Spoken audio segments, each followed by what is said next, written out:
reading room. How are you? We are here in the classroom with the teacher reading the book Black Looks by Bell Hooks. If you've been kind of wondering and wandering around looking for the rest of the Pilgrim's Regress, I digress. Acting like a big baby about it. I don't like it. I don't like it. And so, that's the way it went.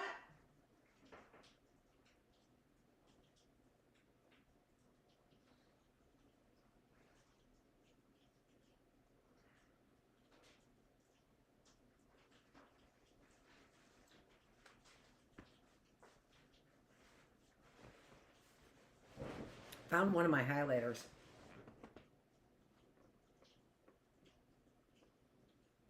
You've got to be kidding me.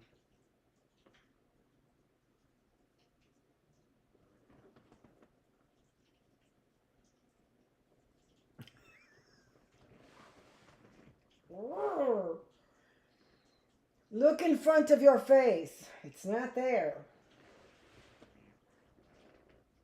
Look where you last had it. It's not there.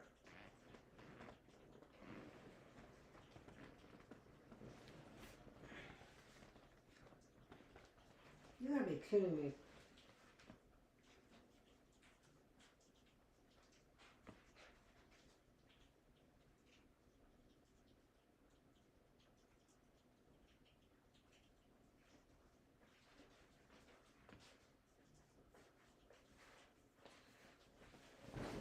You've got to be kidding me. I put it down in the bedroom to pick up the marker that got lost, and that's where it was. Okay. We are in the middle of chapter 3 of our book.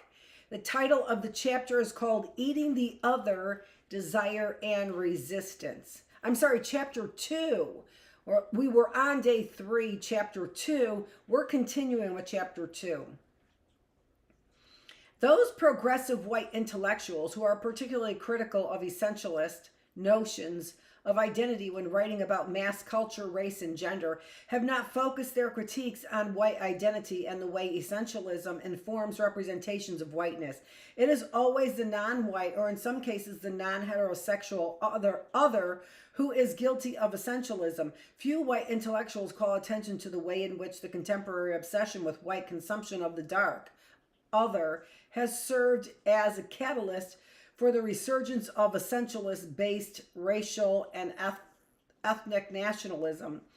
Black nationalism, with its emphasis on black separatism, is resurging as a response to the assumption that white cultural imperialism and white yearning to possess the other are invading black life, approaching and violating black culture. As a survival strategy, black nationalism surfaces most strongly when white cultural appropriation of black culture threatens to decontextualize and thereby erase knowledge of the specific historical and social context of black experience from which cultural productions and distinct black styles emerge.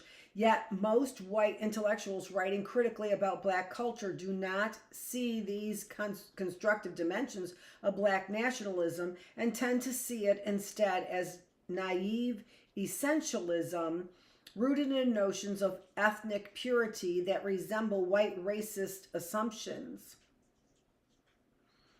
In the essay, Hip and the Long Front of Color, white critic Andrew Ross interprets Langston Hughes's declaration, "You've taken my blues and gone. You sing them on Broadway and you sing them in Hollywood Bowl and you mixed them up with symphonies and you fixed them so they don't sound like me. Yep, you done taken my blues and gone," as a complaint that celebrates folk purism. Yet Hughes's declaration can be heard as a critical comment on appropriation, not a complaint. A distinction must be made between the longing for ongoing cultural recognition of the creative source of particular African American cultural productions that emerge from distinct black experience and essentialist investment in notions of ethnic purity that undergird crude versions of black nationalism. Currently, the commodification of difference promotes paradigms of consumption wherein whatever difference the others inhabits is eradicated via exchange by a consumer cannibalism that not only displaces the other but denies the significance of that other's history through a process of decontextualization.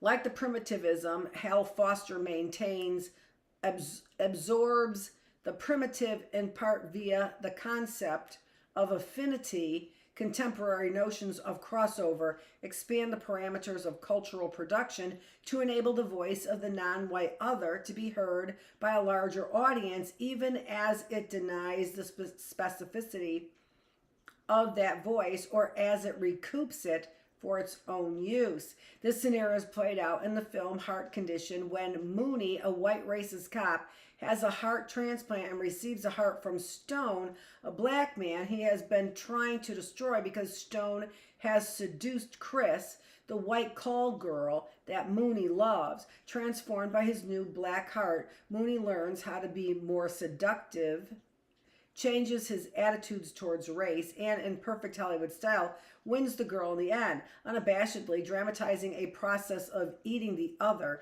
in ancient religious practices among so-called primitive people. The heart of a person may be ripped out and eaten so that one can embody the person's spirit or special characteristics. A film like Heart Condition addresses the fantasies of a white audience.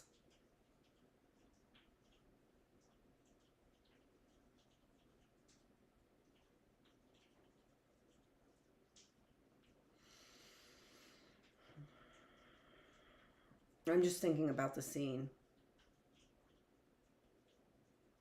At the end of the film, Mooney, reunited with Chris through marriage and surrounded by Stone's caring black kin, has become the father of Chris and Stone's biracial baby, who is dark-skinned, the color of his father. Stone, whose ghost has haunted Mooney, is suddenly history, gone. Interestingly, this mainstream film suggests that patriarchal struggle over ownership, sexual possession of white women's bodies, is the linchpin of racism. Once Mooney can accept and bond with Stone on the phallocentric basis of their mutual possession and desire for Chris, their homosocial bonding makes brotherhood possible and eradicates the racism that has kept them apart. Significantly, patriarchal bonding mediates and becomes the basis for the eradication of racism. In part, this film offers a version of racial pluralism that challenges racism by suggesting that the white male's life will be richer, more pleasurable if he accepts diversity. Yet it also offers a model of change that still leaves a white supremacist capitalist patriarchy intact, though no longer based on coercive domination of black people. It insists that white male desire must be sustained by the labor, in this case, the heart of the dark other. The fantasy, of course, is that this labor will no longer be exacted via domination, but will be given willingly. Not surprisingly, most black folks talked about this film as racist. The young, desirable, handsome, intelligent black male, who we are told via his own self-reports is hung like a Shetland pony, must die so that the aging white male can both restore his potency. He awakens from the transplant to find a replica of a huge black penis standing between his legs, and be more sensitive and loving. Turgenev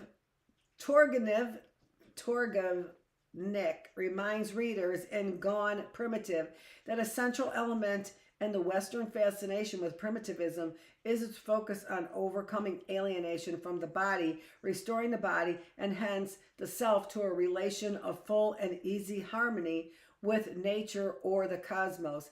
It is the conceptualization of the primitive and the black male as quintessential representative that is dramatized in Heart Condition. One weakens in Turgevnik's work is her refusal to recognize how deeply the idea of the primitive is entrenched in the psyches of everyday people, shaping contemporary racist stereotypes, perpetuating racism.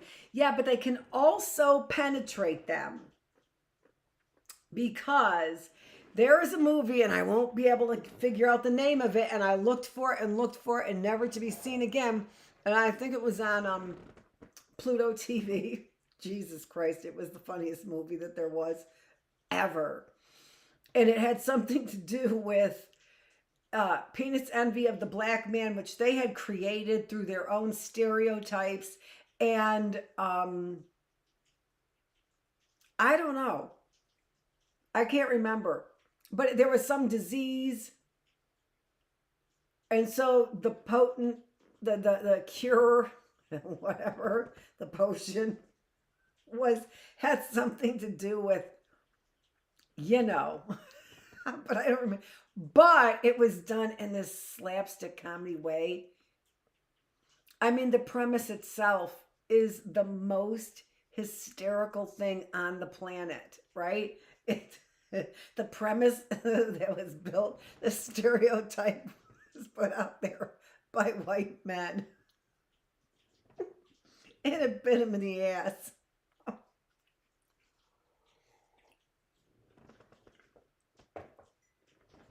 I don't remember everything about it. I just remember that I was watching it probably while I was getting together, correcting papers or whatever. So watching it in the background all the time while I stop and take a break or whatever, then you can, as a teacher, that actually was a godsend. And so then as I'm going along, I'm like, is this really what they're getting at? Antidote. That's what it was. The black man had the antidote. But not in a homosexual way, in some other way. It was, because then it was like, is this just another homosexual joke? And it wasn't. It was just based on white supremacist stereotype and the irony as they haunt them. Okay. When she suggests our own culture by and large rejects the association of blackness with rampant sexuality and irrationality, with decadence and corruption, with disease and death, one can only wonder what culture she is claiming as her own.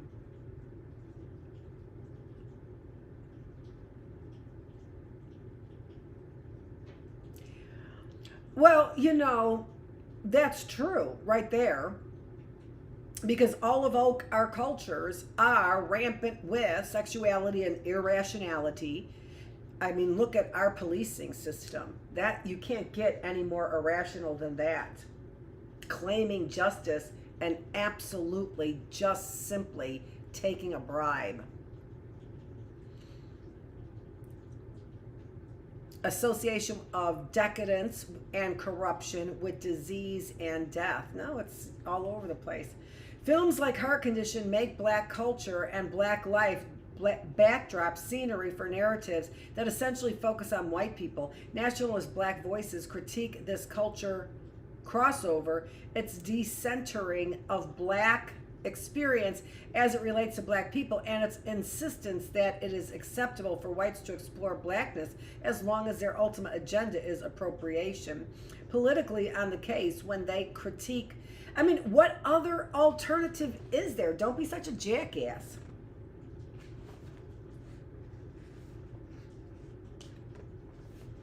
I get it is undesirable. As was shown by integration in the 1960s, which really, when it was considered, you're not talking about integration as far as anything else other than for the purposes of understanding. And that's it. So stop forcing it down the educational system, although it's an education, it's part of your education, but it doesn't belong there. It belongs in the family's roots, which is where it is and has been sustained. Ancestry has been integrated. It belongs in your homes, not in the public school system. For every jackass to debate, because they're going to debate in favor of their own family system, right? Again, I know the men and how they looked, and the men that I've been attracted to, and they're darker than white. But they're not, black, African American. They're not that color. Although a lot of African Americans are that color. So, I just know what I've been attracted to. I prefer a little bit more wavier hair on the men. More hair in general. You can always shave it off if there's too much hair here relative to hair here. If you know what I'm saying. Just telling you what I like. I'm figuring somebody might be interested. Politically on the case, when they critique white culture, appropriation of black experience, that reinscribes it within a cool narrative of white supremacy. These voices cannot be dismissed as naive. They are misguided when they suggest that white cultural imperialism is best critiqued and resisted by black separatism, or when they evoke outmoded notions of ethnic purity that deny the way in which black people exist in the West, are Western, and are at times positively influenced by aspects of white culture. Steve Perry's essay from Journey, The Politics of Crossover, or Separate Ways, deconstructs notions of racial purity by outlining winds of change. The fact that I thought of that many Journey associations, I'm impressed. I'm impressed. But forgot the major ones, right? Was it Winds of Change? I think so. Or was it Wheel in the Sky?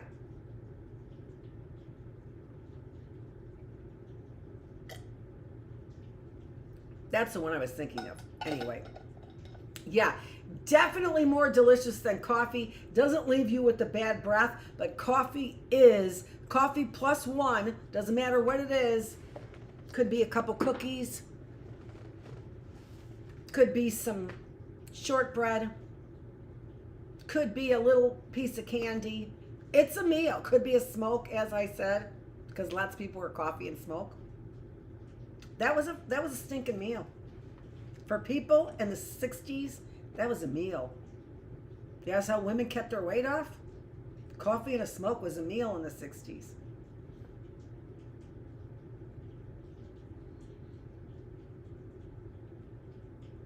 Okay, let's stop with the Stephen Perry's. Essay on the politics of crossover deconstructs notions of racial purity by outlining the diverse intercultural exchanges between black and white musicians, yet he's unable to acknowledge that this reality does not alter the fact that white cultural imperialist appropriation of black culture maintains white supremacy and is a constant threat to black liberation. So I'm pretty sure we are talking Journey.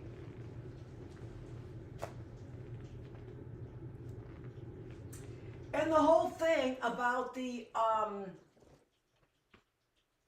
gender confusion that Steve Perry introduces gives you a great crossover reference for what they're talking about right here. I really think that what I'm saying, there is something to be said for what I'm saying. Even though Perry can admit that successful black crossover artists, such as Prince, carry the crossover impulse to the point where it begins to be a denial of blackness, he is unable to see this as threatening to black people who are daily resisting racism, advocating ongoing decolonization, and in need of an effective black liberation struggle. And if you play that out as the story of Prince, I think there can't be anything more vividly than true than what she's saying. An all-out assault on this crossover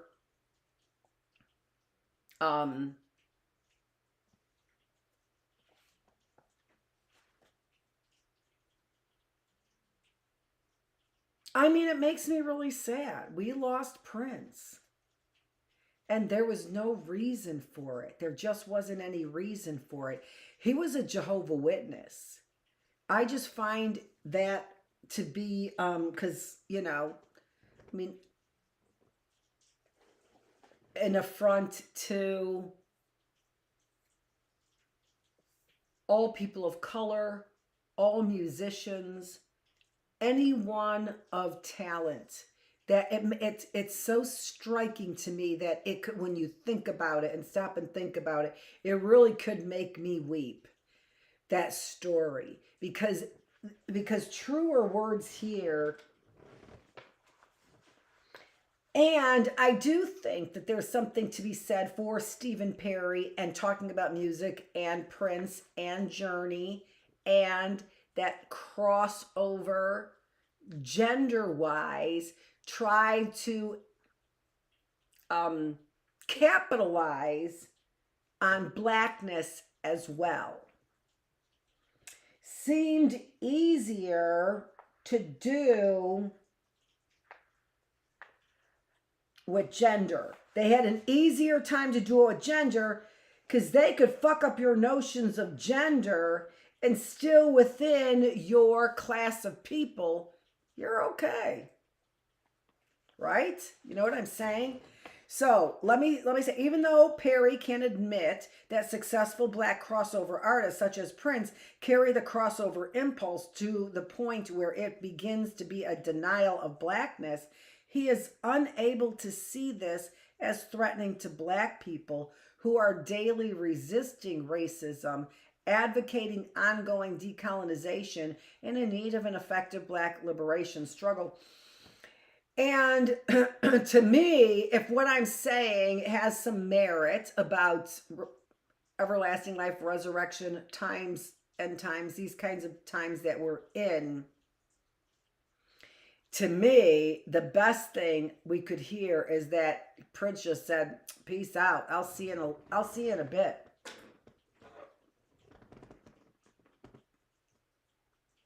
I've seen what I thought is Prince play over there in Milford.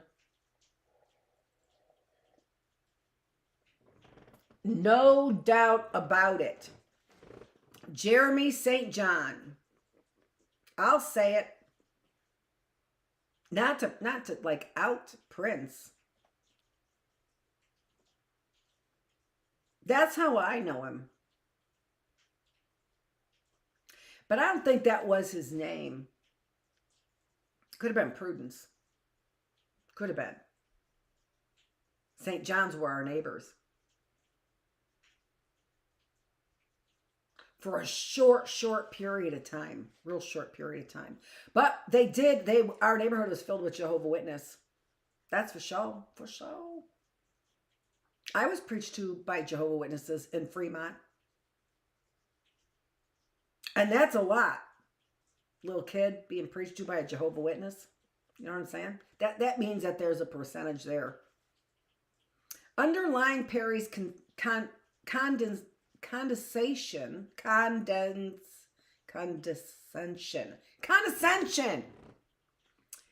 and at times contemptuous attitude towards all expressions of black nationalism is a traditional leftist insistence on the primacy of class over race. The standpoint inhabits his capacity to understand the specific political needs of Black people that are addressed, however inadequately, by essentialist-based Black separatism. As Howard Winant clarifies in Postmodern Racial Politics in the United States, Differences and Inequality, one must understand race to understand class, because in the postmodern political framework of the contemporary United States, hegemony is determined by the articulation of race and class. And most importantly, it is the ability of the right to represent class issues in racial terms that is central to the current pattern of conservative hegemony. Certainly an essentialist-based Black nationalism imbued with and perpetuating many racial stereotypes is an inadequate and ineffective response to the urgent demand that there be renewed and viable revolutionary Black liberation struggle that would take radical politicization, politicization.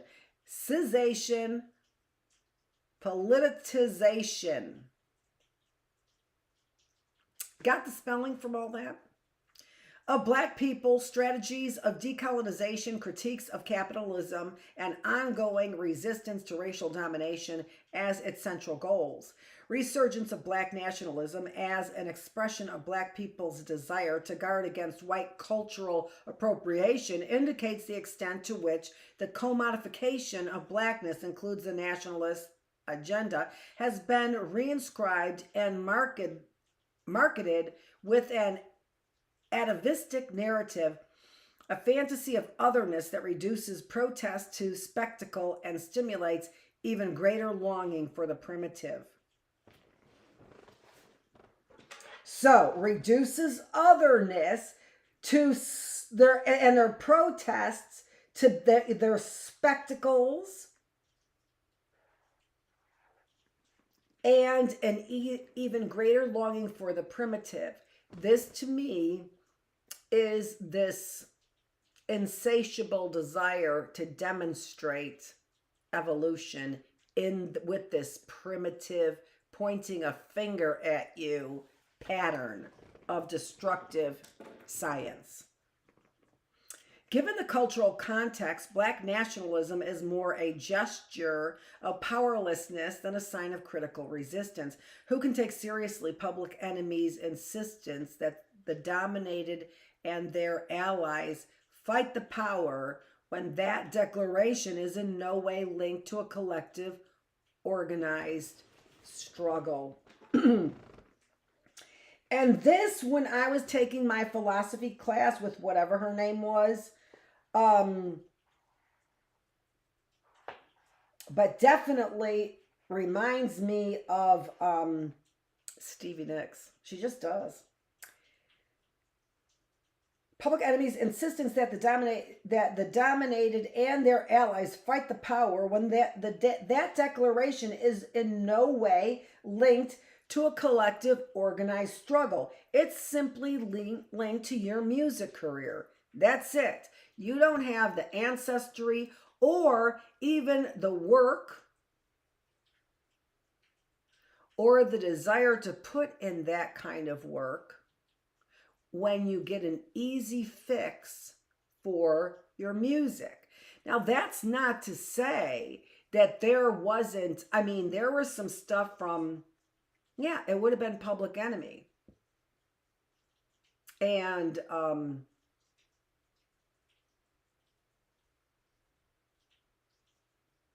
who was it? NWA? With the actor guy who was in Barbershop? Ice-T? Yeah, cool as hell. Cool as hell. And I'm not saying that he didn't. He interjected, they interjected, Public Enemy interjected, but certainly if I'm talking about the same guy, and maybe not, but it could be a similar story and a different guy. You put your hours in along the way.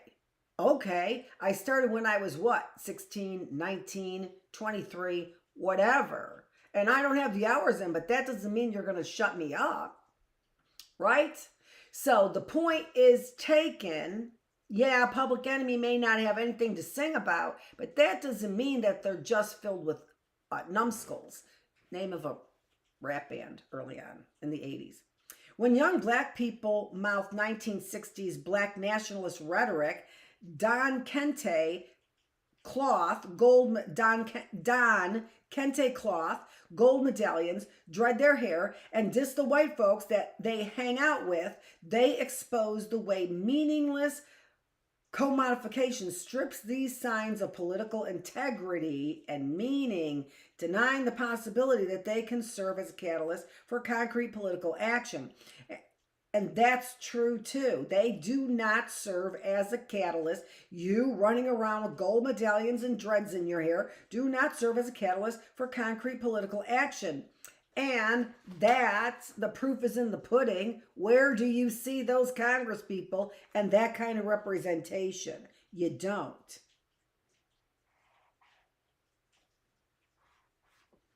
As signs their power to ignite, but Ice-T, yes. Yes. It's like, you know, my husband and I used to talk in these terms using Jason Bateman. He's just not Jason Bateman, my husband. You're not the bait man. If you want to get somebody to do something, you can be a bait man for a while, but then somebody's going to be sticking it to you in a place you really don't want. And if somebody else has the gift of humiliating you in the process of humiliating them, no matter what the act is, that's the right bait man. No offense, Jason. But that, yeah, no offense. As signs their power to ignite critical consciousness is diffused when they are commodified. Communities of resistance are replaced by communities of consumption. As Stuart and Elizabeth Ewan emphasize in Channels of Desire, the politics of consumption must be understood as something more than what to buy or even what to boycott. Consumption is a social relationship, the dominant relationship in our society, one that makes it harder and harder for people to hold together, to create community at a time when, for many of us, the possibility of meaningful change seems to elude our grasp. It is a question of immense social and political proportions. To establish popular initiative, consumerism must be transcended, a difficult but central task facing all people who still seek a better way of life. Work by Black artists that is overtly political and radical is rarely linked to an oppressed political culture. When commodified, it is easy for consumers to ignore political messages. And even though a product like rap articulates narratives of coming to critical political consciousness, it also exploits stereotypes and essentialist notions of Blackness, like Black people have natural rhythm and are more sexual. The television show In Living Color, introduced by lyrics that tell listeners, do what you want to do. Positively, this show advocates transgression, yet it negatively promotes racist stereotypes, sexism, and homophobia. Black youth culture comes to stand for the outer limits of outness. The commercial nexus exploits the culture's desire, expressed by whites and blacks, to inscribe Blackness as primitive sign, as wildness, and with it the suggestion that Black people have secret access to intense pleasure, particularly pleasures of the body. It is the young Black male body that is seen as epitomizing this promise of wildness, of unlimited physical prowess and unbridled eroticism. And this is the thing that is the most unfortunate of this kind of mental illness. And that is that if it is, number one, important to conquer the other, and then number two, that other is primitive or a more primitive black female, what would it be to conquer that great big man, that Egyptian looking man, by a white supremacist? And that is, you know,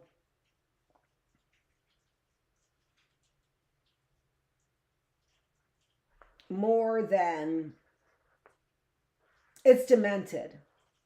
That's demented to the point of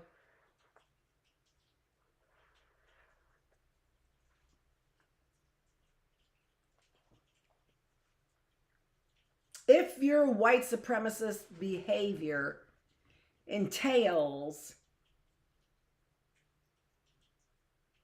domination of otherness, that becomes primitive, wild,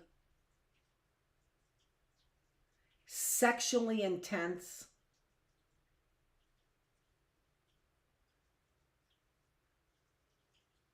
and very physical. There it is. It is the young black man who's gonna then be exploited in that sexual way.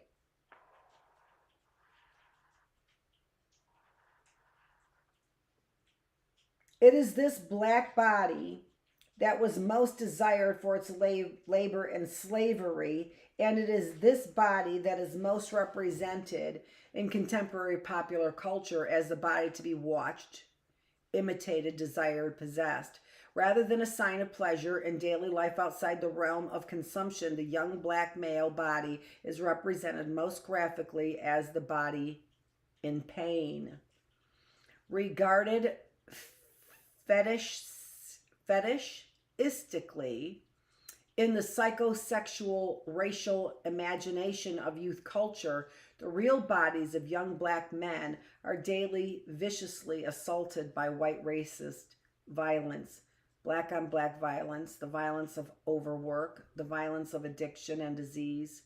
In her introduction to The Body in Pain, Elaine Scarry states that there is ordinarily no language for pain, that physical pain is difficult to express, and that this is inexpressibility, and that this inexpressibility has political consequences.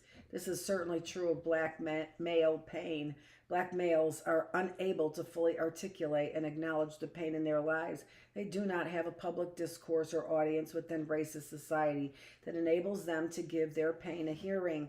Sadly, black men often evoke racist rhetoric that identifies the black male as animals, speaking of themselves as endangered species, as primitive in their bid to gain recognition of their suffering.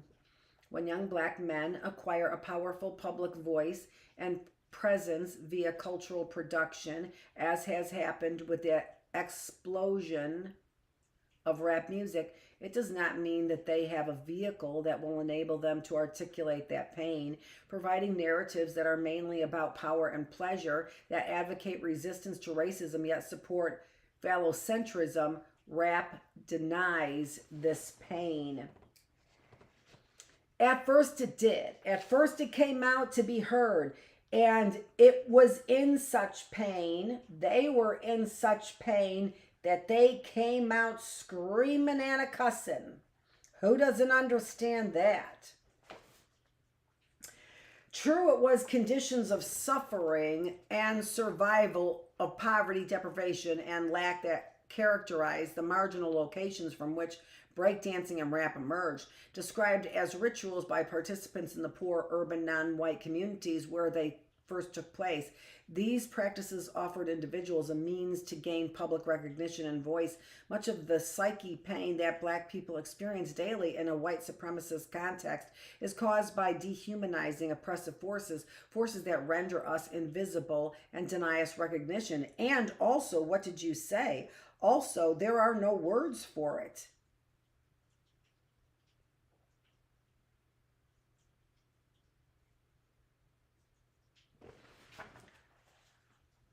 That it is difficult to express, and this inexpressibility has political consequences.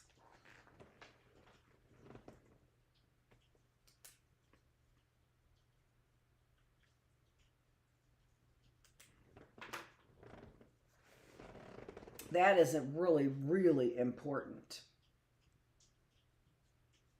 So that's just an example of the inexpressibility of the pain, which is, what was first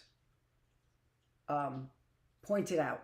Michael H., commenting on style in Stuart Ewan's book, All Consuming Images, also talks about the desire for attention, stating that breakdancing and rap are a way to say, listen to my story about myself, life, and romance. Rap music provides a public voice for young black men who are usually silenced and overlooked. And then, if that really is saying, listen to my story about myself, life, and romance, rap music wasn't really about romance at first, was it? Listen to my story. And what I mean by that is how they degraded what I loved into something that is just a pounding beat. I don't mean rap music, if you know what I mean. It's a white supremacist attitude that would... what is romance in rap music? Describe it.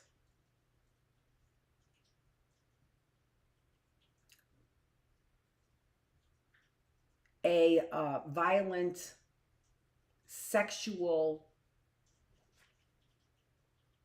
primitive, wild, intense. That's the romance in rap. So crazy.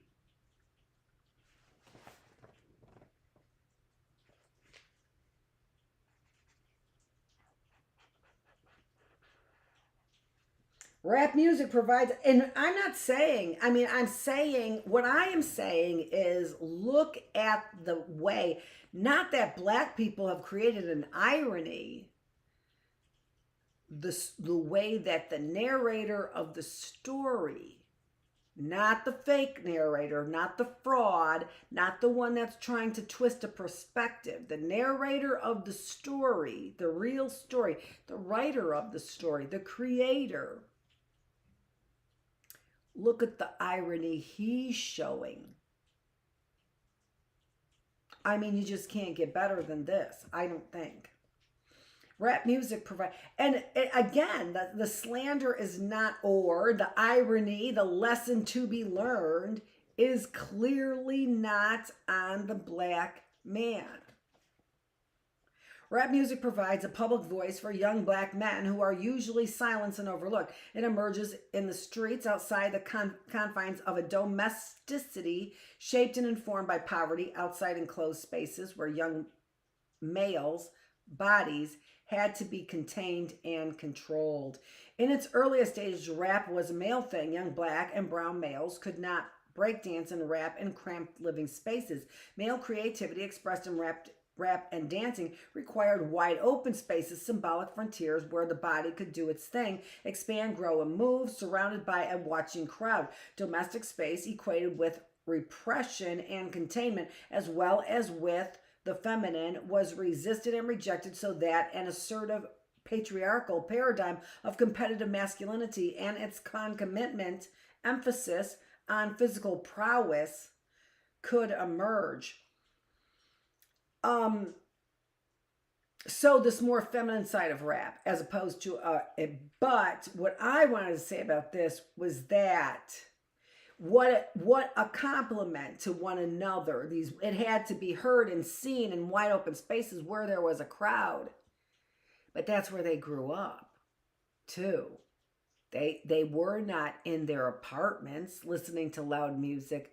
They were on the streets. And so that was their familiar home, right? It wasn't, let's take it to the streets. They were there. And now there was this bigger, louder, even physically larger presence, right? In your ears, in your eyeballs, all of it. As a result, much rap music is riddled with sexism and misogyny. The public story of black male lives, narrated by rap music, speaks directly to and against white racist domination, but only indirectly hints at the enormity of black male pain. Constructing the black male body as site of pleasure and power, rap and the dances associated with it suggest vibrancy, intensity, and an unsurpassed joy in living. And now this actually is a great narrative for you want me. You really want me. You act this way and you act that way and you say this and you say that. But the bottom line is you want me so badly. You want to be me. You hate me to the depths of every single emotion. Look at the way that my muscles are ripped. Look at the diligence in my mind. Look at how sharp I am. You want me. Where's that rap song?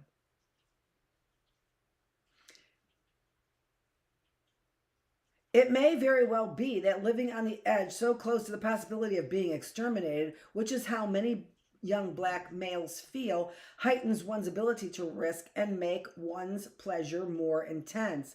It is this charge, generated by the tension between pleasure and danger, death and desire, that Foucault evokes when he speaks of that complete total pleasure that is related to death.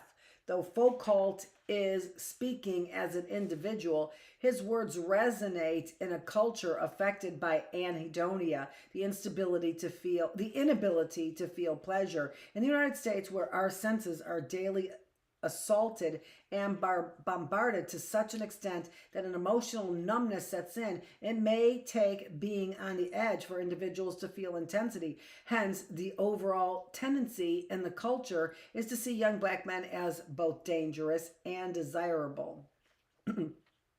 Again, mafia Italians, you want me. And I'm not saying that as Annette Feravich. Right? You want to be me. Look at how you rip your muscles up over there in Jersey. Why? Look at the way you're talking. You want to be me.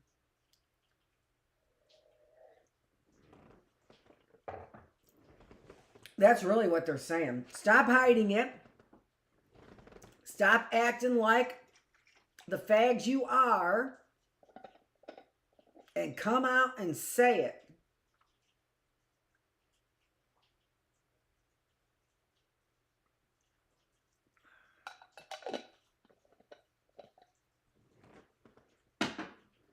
I don't mean fags, I mean faggots.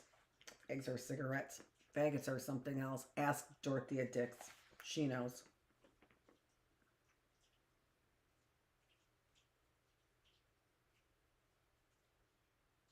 Certainly the relationship between the experience of otherness, of pleasure and death is explored in the film The Crook, the Thief, His Wife, and Her Lover, which critiques white male imperialist domination, even though this dimension of the movie was rarely mentioned when it was discussed in this country. Reviewers of the film did not talk about the representation of black characters. One would have assumed from such writing that the cast was all white and British, yet black males are a part of the community of subordinates who are dominated by one controlling white man. After he has killed her lover, his blonde white wife speaks to the dark-skinned cook, who clearly represents non-white immigrants, about the links between death and pleasure.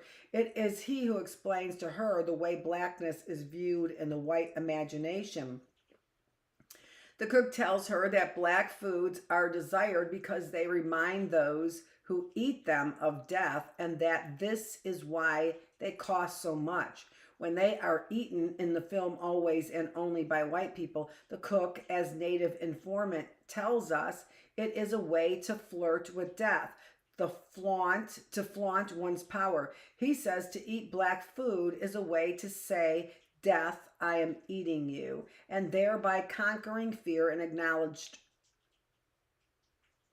acknowledging power. White racism, imperialism, and sexist domination prevail by courageous consumption. It is by eating the other, in this case death, that one asserts power and privilege. A similar confrontation may be taking place within popular culture in this society as young white people seek contact with dark others. They may long to conquer their fear of darkness and death. On the reactionary right, white youth may be simply seeking to affirm white power when they flirt with having contact with the other. Yet there are many white youths who desire to move beyond whiteness, critical of white imperialism and into difference. They desire cultural spaces where boundaries can be transgressed, where new and alternative relations can be formed. These desires are dramatized by two contemporary films, John Waters' Hairspray, and the more recent film by Jim Jarmusch, Mystery Train. In Hairspray, the cool white people, working class Tracy, and her middle class boyfriend transgress class and race boundaries to dance with black folks. She says to him as they stand in the rat-infested alley with winos walking about, "I wish I was dark-skinned." And he replies, "Tracy, our souls are black even though our skin is white."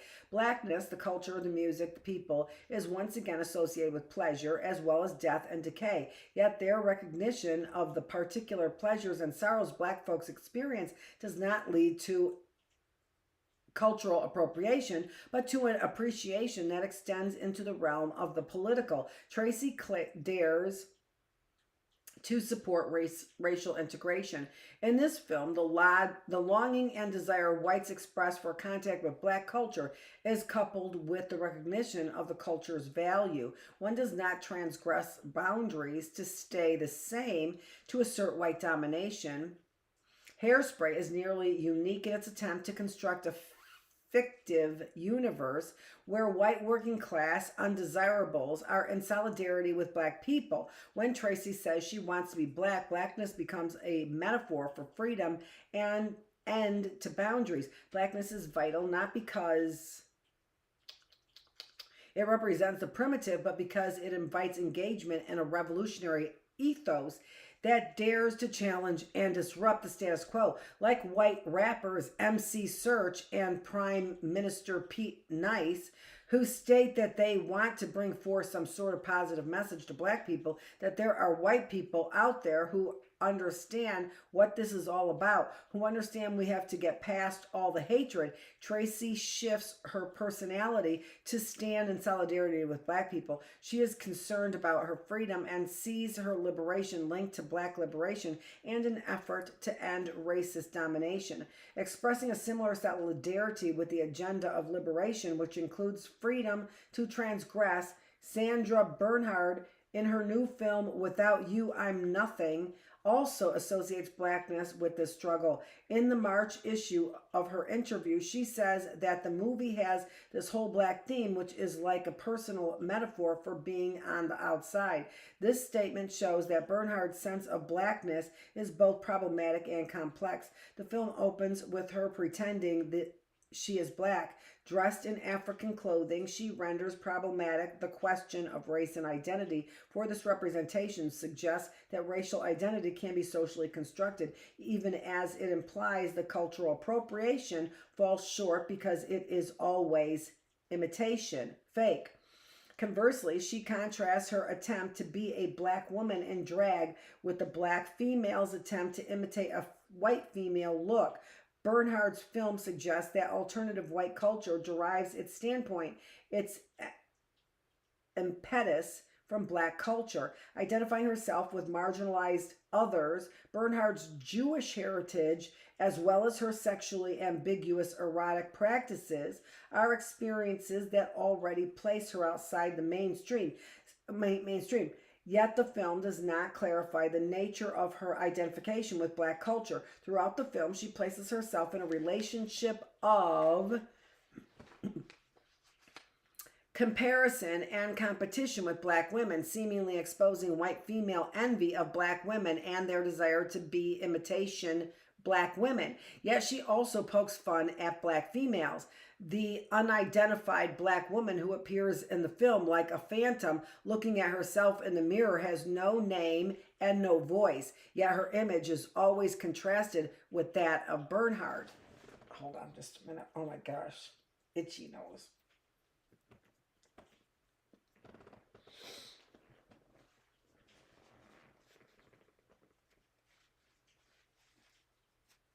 Okay.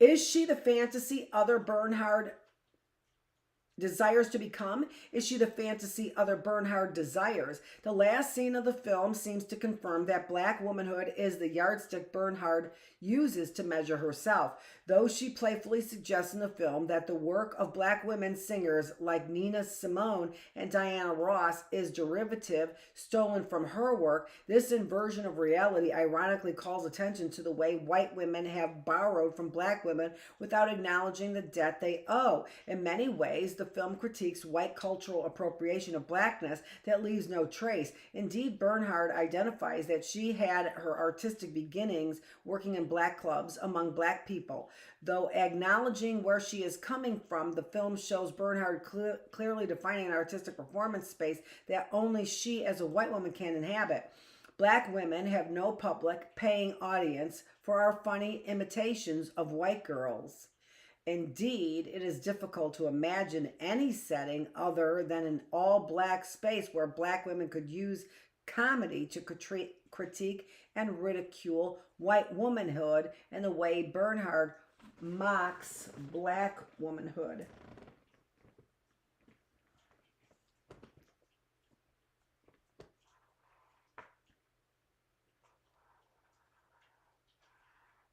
True that. Closing the scene shrouded in a cloak that resembles an American flag, Bernhard unveils her nearly nude body. The film ends with the figure of a black woman who has henceforth only been in the foreground as the only remaining audience watching this seductive performance.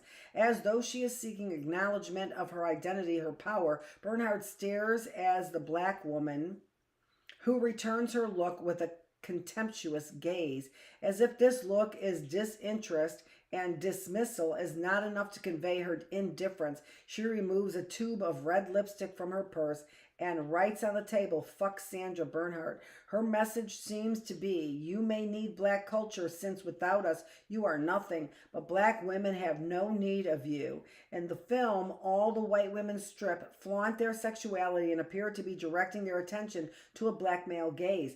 It is this standpoint that the film suggests may lead them to ignore black women and only notice what black women think of them when we are right up in their face.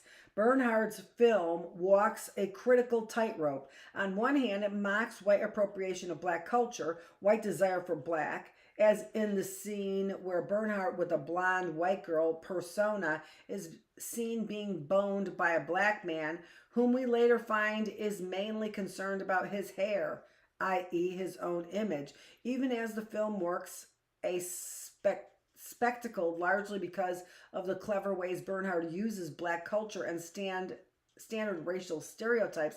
Since so many of the representations of blackness in the film are stereotypes, it does not really go against the Hollywood cinematic grain. And like the Tweed's catalog on Egypt, ultimately black people are reduced, as Bernhard declares in interview, to a personal metaphor. Blackness is the backdrop of otherness she uses to insist on and clarify her status as other, as cool, hip, and transgressive, even though she lets audiences know that as an entertainment rookie, she had her start working in close association with black people. The point is to name where she begins to highlight how far she has come. When Bernhard arrives, able to exploit otherness in a big-time way, she arrives alone, not in the company of black associates. They are scenery, backdrop, background. Yet the end of the film problematizes this leave-taking. Is Bernhard leaving black folks, or has she been rejected and dismissed? Maybe it's mutual, like her entertainment cohort Madonna. Bernhard leaves her encounters with the other richer than she was at the onset. We have no idea how the other leaves her. That is really profound as well. because you can see it in Madonna as well, that they ended up leaving their encounters with the black other, but they're richer for it. If you're not, that's your business. That's your problem. If you still have that great big chip on your shoulder and hatred, I guess that's what you don't learn. That's what it sounds like to me. When I began thinking and doing research for this piece, I talked to folks from various locations about whether they thought the focus on race, otherness, and difference in mass culture was challenging racism. There was overall agreement that the message was acknowledgement and exploration of racial differences can be pleasurable, represents a breakthrough, a challenge to white supremacy, to various systems of domination. The overriding fear is that cultural, ethnic, and racial differences will be continually commodified and offered up as new dishes to enhance the white palate, that the other will be eaten, consumed, and forgotten. After weeks of debating with one another about the distinction between cultural appropriation and cultural appreciation, students in my introductory course on Black literature were convinced that something racial was happening, that these issues were coming out in the open within a context where desire for contact with those who are different or deemed other is not considered bad, politically incorrect, or wrong-minded. We can begin to conceptualize and identify ways that desire informs our political choices and affiliations, acknowledging the ways the desire for pleasure, and that includes erotic longings, informs our politics, our understanding of difference. We may know better how desire disrupts, subverts, and makes resistance possible. We may better know how desire disrupts, subverts, and makes resistance possible. If you're going to use me as a sexual object to violently defile my body sexually, along with all the other psychological games that you're doing, you make resistance possible. You make violence possible.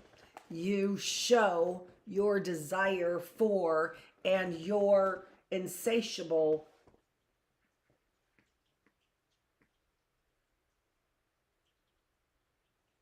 warmongering. We cannot, however, accept these new images uncritically.